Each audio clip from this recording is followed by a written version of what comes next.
60 दिन में कैसे पलट गई तकदीर, रोहित के सामने मजबूर हो गए गंभीर। 3 महीने में परेशान हो गए थे कोच, इंपैक्ट देखकर बदलनी पड़ी सोच। इंटेंट के दम पर माहौल पलट गया, ड्रेसिंग रूम में हिटमैन का जलवा। तगड़े फैन हैं जय शाह और आगरकर, अब जीजी ने भी कर दिया सरेंडर। इस वीडियो से दूर हो जाएगा डर, कौन तय करेगा रोहित का फ्यूचर। वक्त कितनी तेजी से बदल जाता है और अचानक लोग रिश्ते निकाल लेते हैं। जो आपको घेर कर खड़े थे वही आपके लिए मोर्चा संभाल लेते हैं। सिर्फ 2 महीने पहले इंडियन क्रिकेट के इतिहास में ऐसा पहली बार हुआ जब किसी बीच सीरीज में फिट होने के बावजूद, अवेलेबल होने के बावजूद किसी कप्तान को बेंच कर दिया गया। किसी ने कहा रोहित ड्रॉप कर दिए गए, किसी ने लिखा टीम के लिए सेल्फलेस रोहित ने खुद की कुर्बानी दी।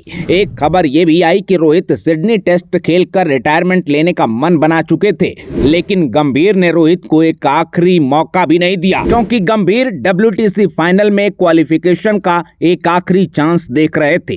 तो गंभीर को रोहित यूजलेस लग रहे थे, क्योंकि न्यूजीलैंड सीरीज से ऑस्ट्रेलिया तक ना तो हिटमैन का बल्ला चल रहा था और ना तो उनकी कप्तानी हिट थी। PTI की एक रिपोर्ट के मुताबिक गंभीर और रोहित के बीच भयंकर टेंशन चल रही थी, क्योंकि गंभीर का मानना था कि टेस्ट में रोहित के साथ कंटिन्यू करने का कोई मतलब नहीं है और रोहित अभी कमान छोड़ने के मूड में नहीं थे।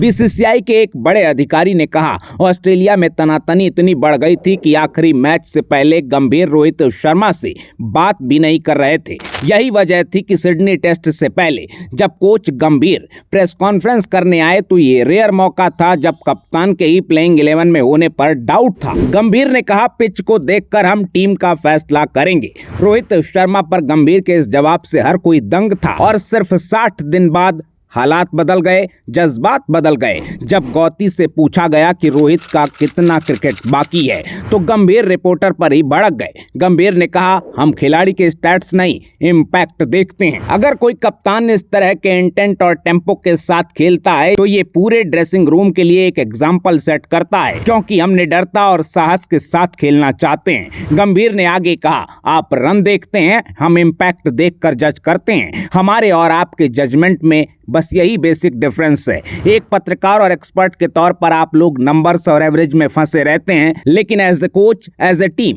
हम आंकड़े और औसत पर ज्यादा ध्यान नहीं देते। हम सब जानते हैं कि रोहित ने चैंपियंस ट्रॉफी में बल्ले से बहुत ज्यादा कुछ अचीव नहीं किया, लेकिन रोहित की कप्तानी एक नंबर की रही है। बड़ा नॉक नहीं आया, लेकिन रोहित टीम इंडिया की इनिंग को अच्छी शुरुआत देते रहे हैं। बांग्लादेश के खिलाफ रोहित ने 36 बॉल में 41 रन बनाए, पाकिस्तान के खिलाफ 20, न्यूजीलैंड के सामने 15 और ऑस्ट्रेलिया के सामने 28 रनों की पारी खेली। लेकिन ODI कैप्टन के रूप में रोहित ने अपना काम दूसरों से 100 गुना बेहतर तरीके से किया।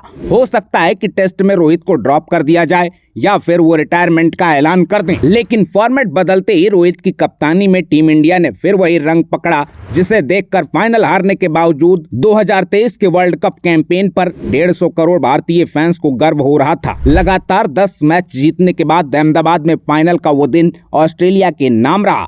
ऐसा लगा किसी ने हाथ से ट्रॉफी छीन ली हो। लेकिन टीम इंडिया जिस डोमिनेंस के साथ खेली थी, कप्तान रोहित या टीम मैनेजमेंट से किसी को कंप्लेन नहीं थी। ना जाने कितने लोग ऐसे थे जो कई दिनों तक ठीक से सो नहीं पाए। हफ्ता महीना बीता, 19 नवंबर को जो देखा उस पर यकीन करना मुश्किल हो रहा था। लेकिन 7 महीने बाद वक्त ने करवट ली और रोहित शर्मा ने कैरिबियाई धरती पर तिरंगा गाड़ दिया तो ऐसा लगा मानो हर हिंदुस्तानी मैदान पर अपने हाथ में तिरंगा लेकर दौड़ रहा हो। नए दौर की नई टीम इंडिया का नया अंदाज।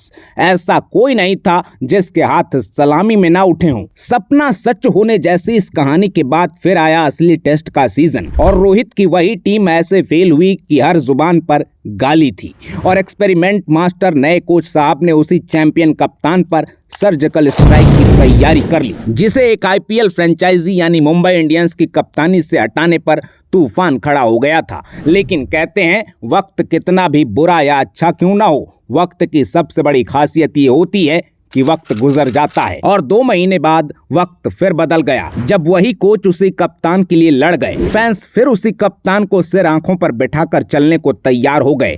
आप सबको याद होगा ऑस्ट्रेलिया सीरीज में जब रोहित बुरी तरह ट्रोल हो रहे थे, रोहित ने कहा था माइक, पेन या लैपटॉप वाले लोगों के बोलने से जिंदगी नहीं बदलेगी। ये लोग ये तय नहीं कर सकते कि मुझे कब संन्यास लेना चाहिए, कब बाहर बैठना चाहिए, मुझे कब छोड़ना है, ये मैं तय करूंगा। किसी ने कप्तानी मुझे प्लेट में सजा कर नहीं दी थी।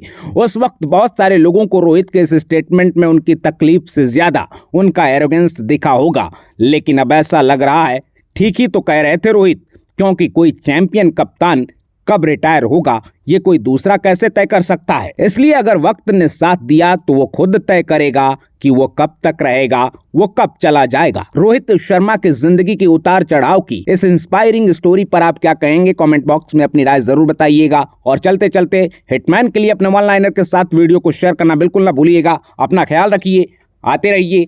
जय हिंद।